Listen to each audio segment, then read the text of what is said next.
Hola, muy buenas tardes. Bienvenidas y bienvenidos al quinto programa de Giro a la Izquierda, donde a diferencia de los medios hegemónicos, en este programa los protagonistas son los trabajadores, la juventud y la izquierda. Hoy vamos a abordar la relación entre los empresarios y la dictadura. Por un lado, el caso de Carlos Pedro Blaquier, de Ledesma, de la empresa donde se produce azúcar, papel, molienda húmeda, jugos, frutas, carnes, granos, bioetanol, y donde recientemente está involucrado en un juicio por la desaparición de personas en el 76. También veremos imágenes de Ford, la empresa de Buenos Aires, con el testimonio de desaparecidos, detenidos, que justamente fueron a reconocer desde dónde fueron detenidos dentro de la misma fábrica. Y tenemos un testimonio que da cuenta de esta relación entre empresarios y dictadura aquí, en nuestra ciudad. Para comenzar, vamos a ver la lucha que están llevando en la actualidad los trabajadores de Ledesma con paros y cortes de ruta, exigiendo aumento de salario y mejoras en sus condiciones de trabajo. Vemos las imágenes de nuestro corresponsal en Jujuy. Lamentablemente la empresa Ledesma viene con toda una historia. Hoy nos quiere seguir imponiendo situaciones, nos ha impuesto ya un turno relevante a la gente de campo, que la hemos denunciado el año pasado a través de una denuncia en la dirección provincial, demostrando la pérdida que le significa al compañero en el bolsillo. Entonces la empresa no quiere negociar, quiere imponer. Pero bueno, acá la demostración de los compañeros es más que suficiente para que la empresa empiece a reflexionar en esto, que no se puede seguir manejando como lo hacía antes, y si no va a tener que aguantarse todo este tipo de manifestaciones. Nosotros hoy estamos pidiendo un salario digno. Nosotros teníamos pensado pararnos solamente en el portón de la fábrica para expresar nuestra disconformidad, pero la asamblea es mucho más soberana de lo que uno a veces cree. Y ellos han tomado la decisión de venir acá a manifestarse y que toda la provincia empiece a entender qué clase de empresa tiene dentro de esta provincia, cómo maneja a su gente, presionando, persiguiéndola. Los mismos delegados hoy están siendo cuestionados, están siendo perseguidos. No entendemos por qué la empresa sigue actuando así, aún hoy estando en el vaquillo de los acusados, sigue teniendo este tipo de prácticas y nosotros las vamos a seguir denunciando.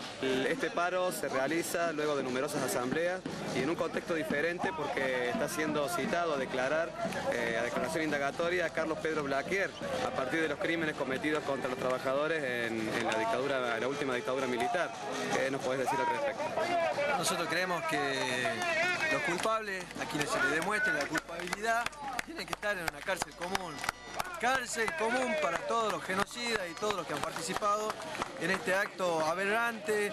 Es un acto en donde no puede ser que la economía siempre vaya en preponderancia de la vida, y creemos que esto ha sido un claro atentado contra los trabajadores, y nosotros no tenemos por qué ser complacientes con esta empresa que han pasado 100 años de robo, 100 años de exprimir a la gente, 100 años de sangrarla, y hoy tener el poder económico que tienen. Nosotros hoy estamos luchando acá en nombre de toda esa gente que ha dejado la vida, en nombre de esa gente que ha creído en un mañana mejor, en que la clase trabajadora se puede levantar y puede exigir realmente tener un diálogo de igual a igual por sus necesidades. Estamos con nuestro columnista habitual, con Hernán Pudú, y hemos invitado a Leticia Cheli, del Centro de Profesionales por los Derechos Humanos. ¿Qué tal? ¿Cómo están? Bueno, ¿cómo está, Lina? Bien. Bueno, veíamos a los trabajadores justamente de Ledesma cómo se enfrentan al mismo empresario, ¿no?, que fue cómplice de la dictadura militar en lo que se denominó incluso la noche del apagón, donde desaparecieron jóvenes estudiantes y trabajadores. Los invito a que veamos ahora justamente a Miguel López, un militante del PTS de Jujuy, de Libertador San Martín, donde está Ledesma, y después las imágenes de Ford, la empresa en Buenos Aires, en el marco del juicio que se está haciendo contra la empresa, donde los ex detenidos ven el lugar en donde fueron detenidos en la época del proceso. ¿Lo vemos? Vamos.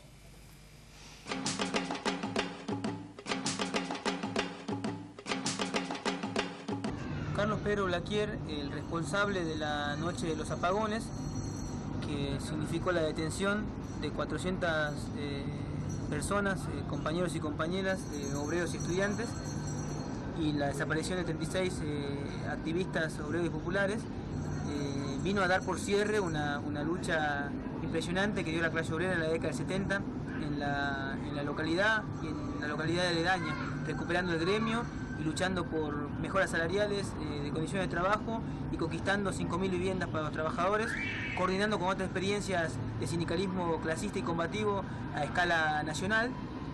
Y bueno, Blaquier con este operativo de detención, desaparición y tortura de los compañeros, ha conquistado cerrar esta experiencia heroica e importantísima que ha dado la clase obrera de la localidad.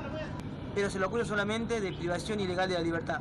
Nosotros entendemos que es un responsable directo de esto, porque fue el responsable intelectual de lo que llevó adelante su seguridad privada, la gendarmería y la policía.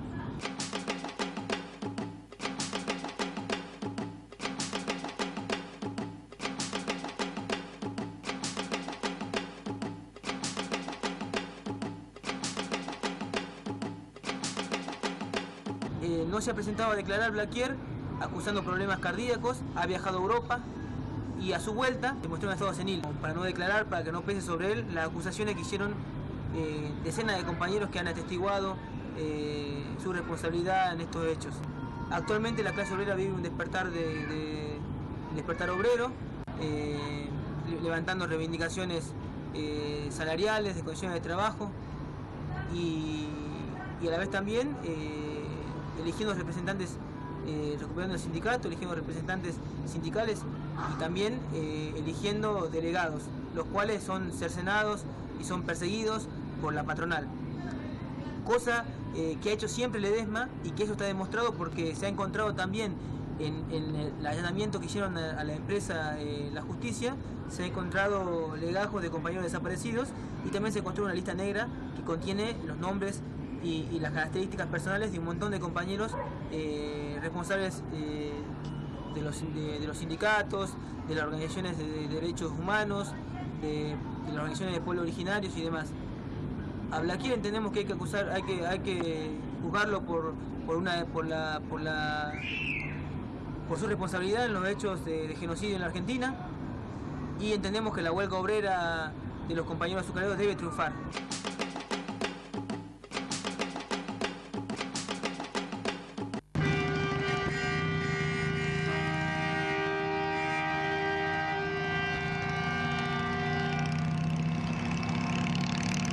Yo soy Ricardo Ávalo, estoy sacado de la empresa Ford, de la línea, después fui llevado al quincho, el dichoso quincho ese que donde estaban ellos instalados ahí. Lo que yo pude ver era eso porque después me agarraron y me esposaron, me pusieron una capucha y me tuvieron desde las 2:30 de la tarde más o menos, como hasta las 7 de la tarde. Cuando vino el golpe de Estado, el ejército de Campo Mayo copó la fábrica y nosotros pensábamos que era para seguridad de la empresa y nos llevamos la sorpresa de que era para llevarse a los delegados. Acá en la Ford no quedó un solo delegado. Los que fuimos presos y los demás fueron echados, los demás, otros compañeros se fueron asustados. Yo soy Pedro Troiani, fui detenido acá en marzo del 76. Hay un juicio penal contra la empresa Ford que estaba cajoneado, decimos nosotros, que hoy vemos que resucitó porque la jueza nos citó acá en la empresa y recorrimos los lugares y de ahí fuimos al lugar donde nosotros fuimos arrancados de la sesión. En el caso mío fuimos hasta reparación final. Y yo le expliqué a la jueza en el sector donde estaba trabajando quién fue el que me marcó, que fue el capataz de la sesión, cómo entraron los militares, cómo nos cargaron arriba de la camioneta. Ese día fuimos 5, el martes 13 de abril, fuimos 5 compañeros delegados detenidos. El gremio a nosotros nos traicionó en aquella época. Cuando vino la normalidad para los sindicatos, nos acercamos al gremio para que pidan la reincorporación o la indemnización o se hagan cargo a la empresa de algo y José Rodríguez nos dio la espalda. Así que ahí nos dimos cuenta de que el gremio algo tenía que ver con la detención nuestra. Bueno, qué increíble, ¿no? Que este señor Blaquier cuente entre sus saberes en la actualidad con una mansión en San Isidro de 17.000 metros cuadrados, 7 yates, un avión privado. Sí, Blaquier, además de lo que vos nombrás, es dueño de 157.000 hectáreas que son parte, con otros empresarios como Rogio, del 40% de las tierras más productivas de Jujuy. Además de tener una empresa líder, como vos dijiste, en papel, en azúcar, en citrus, etcétera. Nosotros planteamos claramente que Blaquier, como otros empresarios, fueron impulsores del golpe de Estado del 76 y hoy por hoy siguen lucrando en la Argentina, y no solo eso, sino que tienen beneficios impositivos. Por ejemplo, en el caso de Blaquier está subsidiado más del 50% de la electricidad para los negocios que produce. Es decir, que un empresario genocida hoy sigue teniendo un poder enorme. Sí, sigue teniendo un poder enorme, no solo económico, sino que también sigue contando con las fuerzas represivas del Estado, como lo vimos el año pasado en la represión en Jujuy, cuando fue la ocupación de tierras de las familias en Ledesma. Inmediatamente fueron reprimidas, no solo por las fuerzas de seguridad privadas con las que cuenta Blaquier, sino por la propia policía de Jujuy, que dejó un saldo de 3 compañeros muertos. En ese sentido, este señor, este personaje siniestro, Blaquier, no solo ha estado absolutamente impune durante todos estos años kirchneristas, sino que además ha sido un aliado del gobierno kirchnerista, que, como recordemos, el año pasado él mismo lo rescató en una nota en el Diario de la Nación y en otros medios que salió. Se dice el primer cristinista, ¿no? Haciendo alusión a los millones y millones de pesos que ha ganado durante todos estos años. Inclusive, demostración de esta ligazón que sigue habiendo entre Blaquier y el gobierno es que el abogado Aguilar, uno de los abogados de Blaquier, ha sido ex juez federal que no investigó ninguno de los casos de represión cuando era juez federal en Jujuy, y que inclusive el día de hoy es asesor del gobernador de Salta, Urtubey. Ahora, el caso de Blaquier no es un caso aislado, ¿no? Hay una serie de empresarios cómplices de la dictadura. Veíamos recién en el caso, por ejemplo, de la Ford. Bueno, el caso de la Ford o de Mercedes-Benz son casos emblemáticos porque han tenido campo de concentración y no son los únicos dentro de sus propias empresas. Pero si vemos aquí en Córdoba, las principales multinacionales como Renault, como Fiat, como Iveco, que en esos años se llamaba Grandes Motores Diesel, o la misma Perkin, que sigue en conflicto, han tenido comisiones internas y decenas de compañeros desaparecidos, o el mismo Pagani, junto con la Fundación Mediterránea, como denunciamos en programas pasados, otro empresario K por excelencia, que, como decía recién, junto con la Fundación Mediterránea, fueron parte de los empresarios que fueron a golpear los cuarteles y a pedir el golpe de Estado contra los trabajadores en Argentina.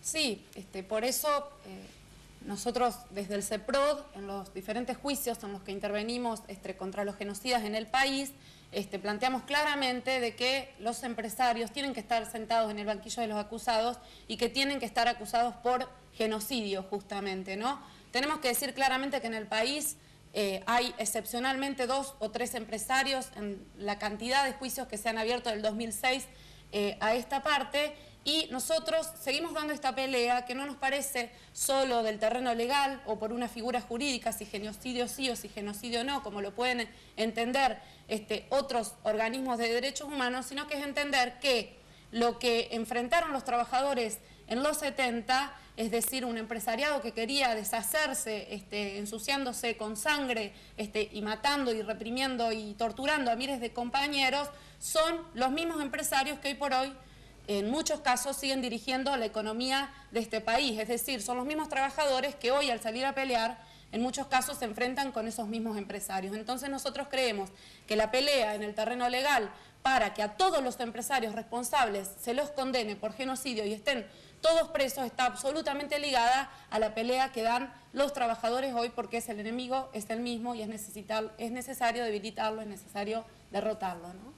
Bien, vamos a ir un pequeño corte y a la vuelta vamos a ver un testimonio de un sobreviviente de los 70 aquí en nuestra ciudad.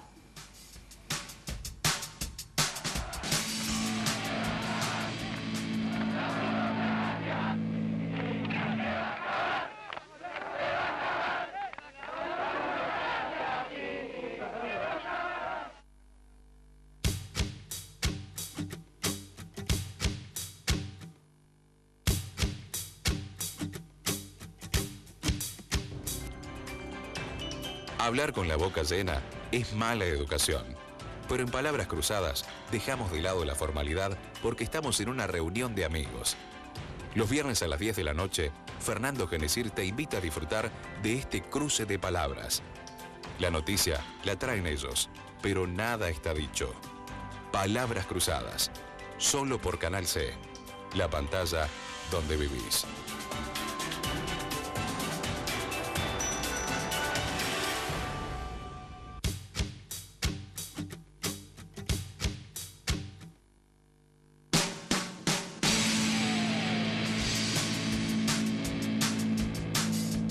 Seguimos en Giro a la Izquierda con Hernán Pudú y Leticia Cheli del Centro de Profesionales por los Derechos Humanos. Vamos a ver la conversación que tuvimos con Pedro Lencinas, ex militante del PCT en los 70, y enseguida seguimos dialogando. El empresariado, la Iglesia Católica y la burocracia sindical, que fueron los tres factores civiles que aportaron a la tremenda represión que hubo en Córdoba, sobre las direcciones clasistas que había en Córdoba, esencialmente. Desde ese punto de vista, tenemos que decir, la represión había empezado mucho antes del golpe de Estado, en el 72, la dictadura militar de Lanusse disuelve el Citran y empiezan las desapariciones, amenazas, encarcelamiento de los compañeros. No es casualidad que los desaparecidos del 75, la gran mayoría provengan de la clase trabajadora cordobesa. En la fábrica Renault, nosotros tenemos que tener referencia que había sido recuperada en el 72 por una lista combativa, clasista. Cuando se va a los 2 años la renovación de la comisión, que vuelve a ser reelegida, nunca el Ministerio de Trabajo, en ese momento se llamaba Otero y que venía de la fila de la Unión Obrera Metalúrgica, aprobó. Entonces, en ese momento, y debido a la situación, había sucedido el Navarrazo, había, digamos, una semiclandestinidad, donde eran los dirigentes de los trabajadores del ESMATA, pero a la vez no reconocido por el Ministerio de Trabajo, que posteriormente, en una alianza con la burocracia sindical del ESMATA Nacional, los llevan a que sean expulsados del sindicato, todos esos trabajadores. Córdoba mandó 2 representantes en ese momento, Fernando Solís y Tete Rodia, de la parte del sindicato clasista, y bueno, sufrieron todas las agresiones que uno se puede imaginar en ese Congreso Nacional del ESMAT. Y ahí donde expulsado Salamanca y toda la comisión directiva, dejando totalmente sin resguardo a la represión que se venía tanto desde el punto de vista judicial como desde el punto de vista físico, que era el encarcelamiento, el secuestro de noche de los compañeros o el pase a la clandestinidad. Todas las fábricas están con una guardia, esencialmente acá actúa el 3er Cuerpo de Ejército, y con lista. Son esas cosas que quedan en la conciencia popular, que fueron elaboradas por las diferentes fábricas. Es más, la llegada a la fábrica, los trabajadores, había mucho transporte privado, y cuando llegaban a la fábrica subía un grupo de militares armados con armas largas, con una lista, y bueno, si alguno estaba en la lista, y nomás directamente era apartado y se los llevaba al 3er Cuerpo de Ejército en general, de los cuales muchos hoy están desaparecidos. Esa fue la situación del mismo 24 de marzo. Aparte de esto, no nos olvidemos que en toda la, digamos, rutas o avenidas que conducen a esa fábrica había controles antes. La complicidad de la Renault, Transa y LASA, el complejo FIA, o la fábrica que también era sindicato de fábrica, Perkin.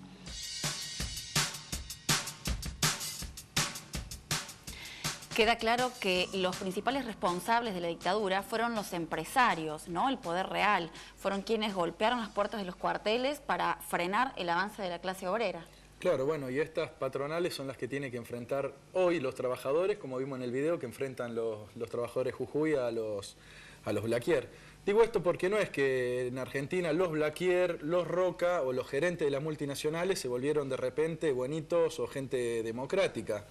Salvando las distancias con los 70, donde había una generación que desafiaba el poder capitalista, hoy vemos que tienen algunos métodos similares, sino, por ejemplo, veamos en el caso de Blaquier, que le encontraron unas listas negras, pero no son listas negras de los 70, de los activistas de los 70. Son unas listas negras que confecciona hoy la empresa contra los activistas y los jóvenes y los pobladores de Jujuy y de Ledesma. Otro caso muy similar es, por ejemplo, el caso de Kraft, Proyecto X, que denuncian, los compañeros nuestros de Kraft, donde mandados por la gendarmería se infiltran en las organizaciones sociales, políticas de los trabajadores para buscar a los dirigentes. Los mandan justamente para que las empresas puedan armarle causas para poder despedirlo y obviamente con el fin de que los trabajadores acepten despidos, rebajas salariales, ritmo de producción. Entonces vemos que no es solamente esta situación, sino fíjate por otro lado, en Argentina hay más de 4.000 luchadores, obreros y populares presos, procesados quiero decir.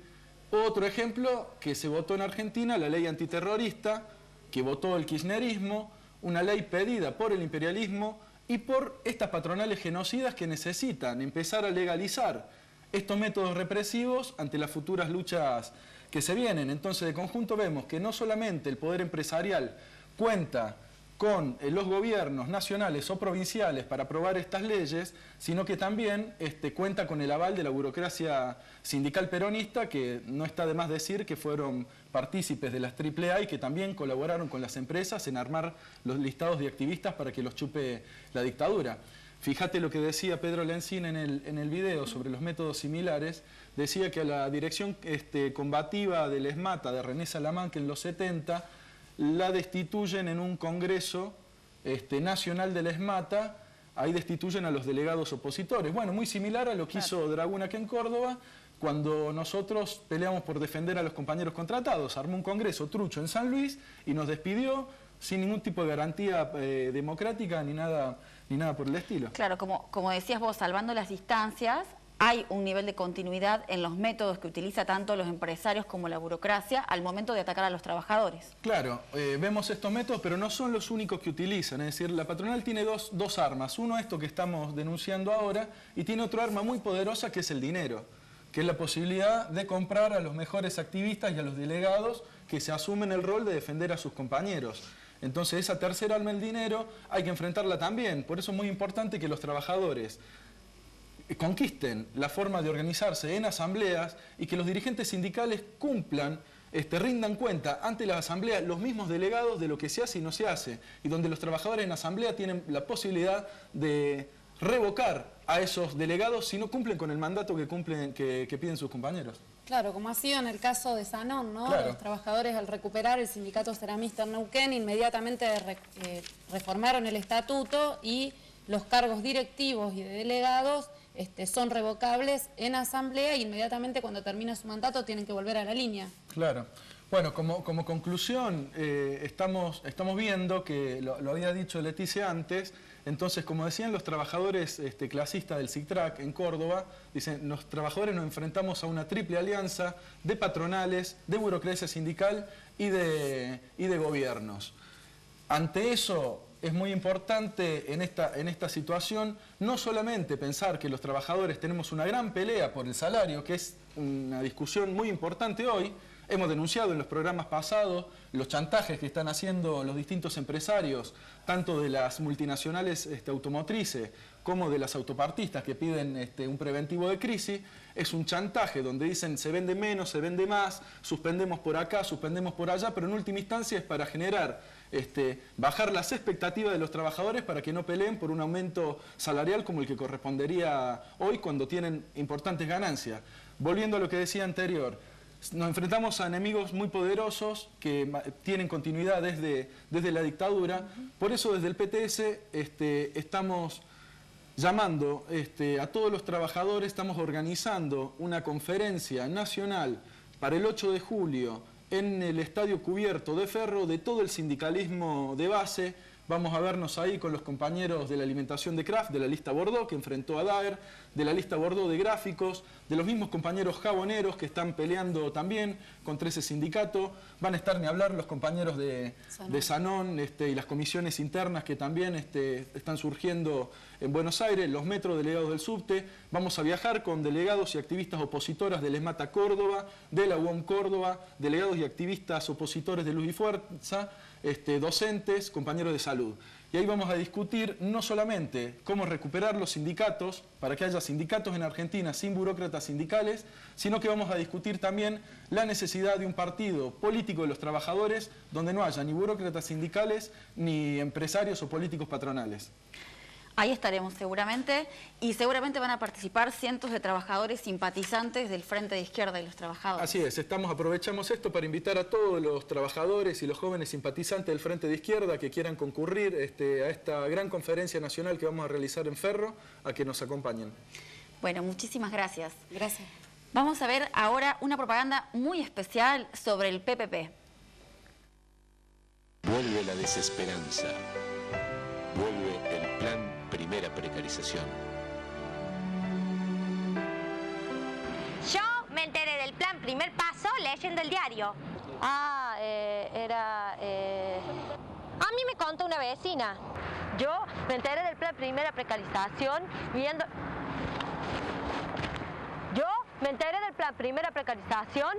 la televisión. Antes tenía que darme cuenta si un empleado servía en 3 meses. Ahora es... los tengo durante un añito, no gasto ningún manguito, lo elijo con tiempito. me viene muy bien. Ahí está. Es un primer paso. En vez de 8 horas por 2.000 pesos, son 4 horas por 1.000 pesos.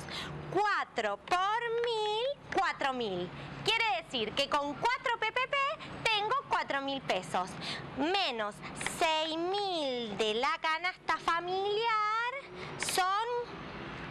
me da un número negativo. Menos 2.000 pesos. Pero ¿qué quiere decir? ¿Que yo debo 2.000 pesos? Pero no me alcanza. Ay.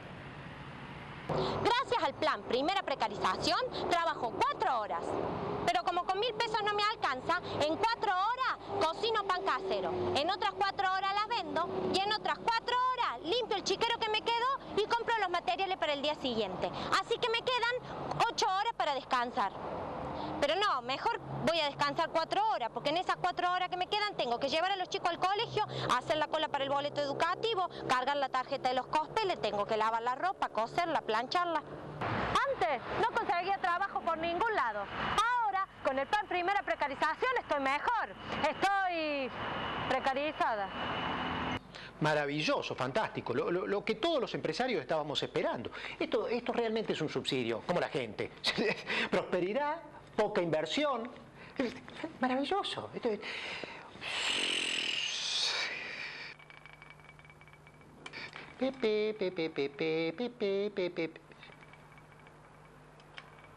Yo, de todos estos planes, prefiero el plan para pudrírsela a los patrones, pro explotadores, pro empresarios, pro capitalistas, parásito, perro, patudo. Vuelve la desesperanza. Vuelve el plan Primera Precarización.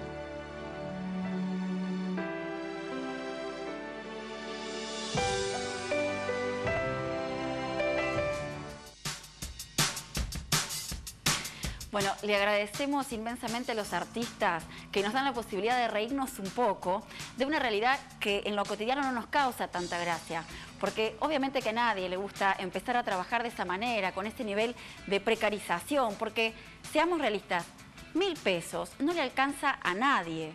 ¿Sí? Realmente De la Sota lo presenta al PPP como una gran posibilidad de trabajo. En realidad es un gran subsidio a los empresarios. Una falta de respeto. Suponemos que De la Sota 1.000 pesos se los debe gastar un ratito en la peluquería, ¿sí? Y no un salario mensual. En fin, no pretendemos respeto de quienes le sacan la copa de leche y la factura a los niños y en cambio le otorgan grandes subsidios a empresas como Bimbo. Bueno, se nos acabó el tiempo. Queríamos presentarles un informe sobre México. Se los debemos para la próxima semana. Justamente compartir con todos ustedes cómo la juventud mexicana, al igual que la juventud del norte de África, de Barcelona, de Canadá, de Brasil, de Chile, se levanta justamente cuestionando el sistema capitalista de conjunto. Queda entonces pendiente para la próxima semana nuestro informe sobre Yo Soy 132. Nos vemos el martes a las 19 horas y acordate que puedes buscarnos por Facebook como Giro a la Izquierda. Los esperamos.